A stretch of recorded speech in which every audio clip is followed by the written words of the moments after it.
Bienvenue dans ce décryptage. Aujourd'hui, on plonge directement dans les coulisses de notre monde automatisé. Le but, explorer ces carrières techniques absolument fascinantes qui maintiennent en secret notre monde moderne en mouvement. Pour les futurs talents en pleine orientation scolaire, c'est l'occasion en or de découvrir des métiers de l'ombre, où l'action de terrain croise l'intelligence artificielle. Allez, pas de temps à perdre, on entre dans le vif du sujet pour voir qui sont vraiment ces créateurs de notre quotidien. Au programme de notre analyse, on va d'abord démasquer ces fameux créateurs du monde moderne. Ensuite, on fera un beau focus sur l'électromécanique, puis sur la mécatronique pour bien comprendre la différence. On passera aussi en revue les compétences indispensables et les règles de sécurité vitales pour finir sur les immenses opportunités de carrière qui nous attendent. Première partie, les créateurs du monde moderne. Il faut bien réaliser une chose. Chaque système automatisé, des simples portes automatiques d'un supermarché jusqu'aux immenses bras robotisés de l'industrie spatiale, dépend d'experts humains ultra qualifiés. Sans eux, c'est simple, la production industrielle mondiale s'effondre. Et cette citation tape vraiment dans le mille pour illustrer l'esprit de ces filières. L'électromécanique, ce n'est pas juste réparer des choses, oh que non. C'est l'art de donner vie à la matière. Ce sont ces professionnels qui s'assurent que l'énergie se transforme en un mouvement utile, précis et surtout hyper sécurisé. Ce qui nous amène à notre deuxième section, l'électromécanique, ou l'art de maîtriser le mouvement. C'est vraiment le pilier historique de l'industrie, le point de rencontre exact entre la puissance électrique et la force physique pure. Le principe est passionnant car c'est littéralement l'association de plusieurs forces. En fait, pour bien visualiser, on peut comparer une machine électromécanique au corps humain. Les pierres mécaniques, comme les engrenages ou les roulements, ce sont les os et les muscles. Les câbles électriques, le système nerveux qui transmet les impulsions. Et pour que ce muscle artificiel bouge, on a parfois besoin d'air sous pression, c'est la pneumatique, ou d'huile sous pression, l'hydraulique. Prenez un moteur électrique de base. Un simple courant crée un champ magnétique tellement puissant qu'il va forcer un énorme axe central à tourner. C'est brillant. Et sur le terrain, la routine n'existe absolument pas. Simulons un peu une journée type pour un apprenti en atelier.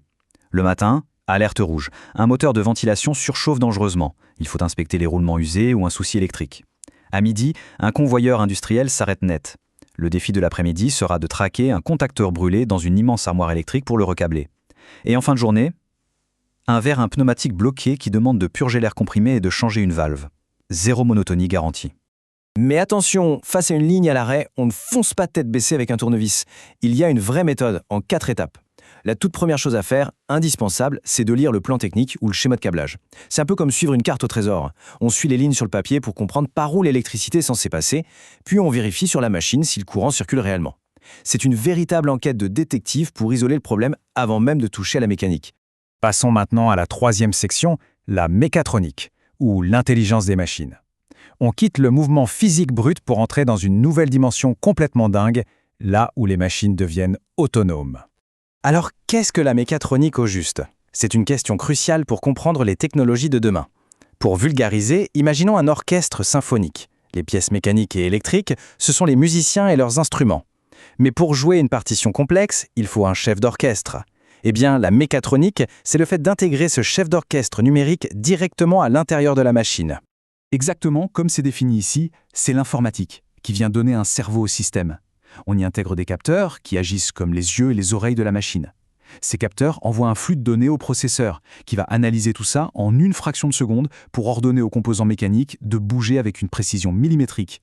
La séparation entre les deux voies est super claire. D'un côté, l'électromécanicien, c'est le chirurgien du terrain. Il met les mains dans le cambouis pour réparer, régler et maintenir les équipements en vie.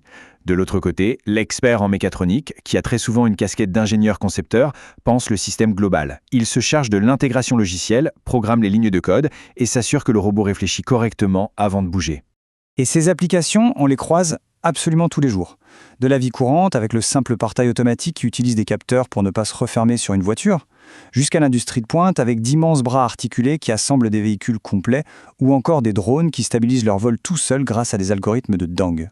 Ce qui nous pousse vers notre quatrième partie, les compétences, les outils et l'incontournable sécurité.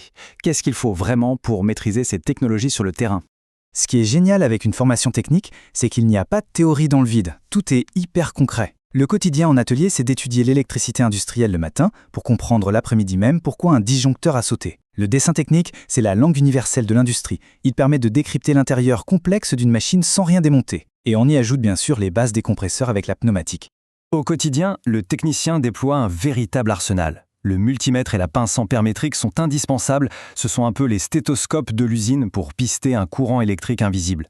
Mais aujourd'hui, attention, ça se digitalise à fond.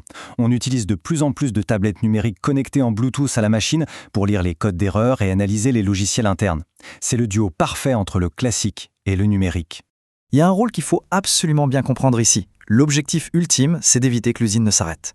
Attendre qu'un équipement explose pour le réparer, c'est la maintenance corrective. Et ça coûte des milliers d'euros en temps perdu. La clé, c'est l'anticipation, la maintenance préventive. Remplacer une courroie avant la rupture ou lubrifier un axe fatigué. Une machine bien chouchoutée force moins. Et ça permet d'optimiser massivement la consommation énergétique globale de l'industrie. Par contre, l'électricité et la mécanique lourde, ça ne pardonne pas. Les dangers sont bien réels. La sécurité sur le terrain est une priorité absolue. Impossible d'y couper. Avant de glisser ses mains dans une machine, on applique une procédure hyper stricte de consignation. On coupe le courant, on verrouille le système avec son propre cadenas et on vide la pression d'air. Comme ça, aucun risque que la machine ne redémarre par accident pendant l'intervention. Enfin, dernière étape de ce décryptage, la section 5 sur les carrières et les débouchés d'avenir. Après tout cet apprentissage technique, quelles sont les vraies opportunités sur le marché du travail ? Eh bien, les horizons sont gigantesques. L'aéronautique et le spatial cherchent constamment des talents pour leurs lignes d'assemblage. Les énergies renouvelables recrutent en masse pour entretenir des éoliennes ultra connectées. Même le secteur de la santé s'arrache ses professionnels pour assurer le calibrage des équipements de pointe ou des prothèses robotisées. L'évolution de carrière est d'ailleurs tracée. En général, on débute comme technicien junior pour se faire les dents sur la mécanique et le diagnostic quotidien. Avec un peu de bouteille, on peut vite devenir expert technique, puis décrocher un poste de chef d'équipe pour orchestrer toute la stratégie de maintenance. Du côté des profils ingénieurs, on va évoluer vers la conception pure, en dessinant de zéro les prochaines générations de systèmes intelligents. Récemment, je suis tombé sur l'interview d'un pro du secteur et sa phrase résumait parfaitement la flamme de ses métiers. Il disait « Ce qui est génial, c'est l'absence de routine. Le matin, je sauve une ligne de production vitale et l'après-midi, j'installe un capteur intelligent pour réduire l'empreinte carbone de l'usine. » C'est exactement ça. Des carrières hyper demandées, stimulantes et avec un impact environnemental direct. Pour clôturer ce tour d'horizon, même avec l'explosion de l'intelligence artificielle et de la maintenance prédictive, gardons en tête que le monde aura toujours un besoin vital de ces architectes du mouvement pour relier les ordinateurs à la réalité physique. La grande question maintenant, quel sera le tout prochain système automatisé qui verra le jour grâce à la nouvelle génération d'experts ? Le défi est immense et le terrain de jeu est illimité.